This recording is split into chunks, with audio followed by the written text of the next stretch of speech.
زبور 8۔ خدا کی تمجید اور انسان کا وقار۔ اے خداوند ہمارے رب، تیرا نام تمام زمین پر کیسا بزرگ۔ تو نے اپنا جلال آسمان پر قائم کیا ہے۔ تو نے اپنے مخالفوں کے سبب سے بچوں اور شیر خواروں کے منہ سے قدرت کو قائم کیا، تاکہ تو دشمن اور انتقام لینے والے کو خاموش کر دے۔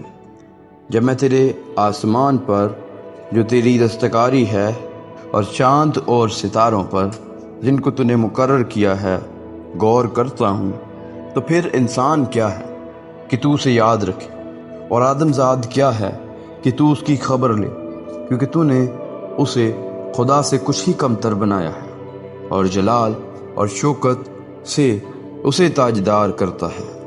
تو نے اسے اپنی دستکاری پر تسلط بخشا ہے۔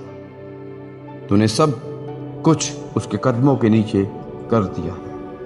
سب بھیڑ بکریاں، گائیں بیل، بلکہ سب جنگلی جانور، ہوا کے پرندے اور سمندر کی مچھلیاں، اور جو کچھ سمندر کے راستوں میں چلتا پھرتا ہے۔ اے خداوند ہمارے رب، تیرا نام تمام زمین پر کیسا بزرگ ہے۔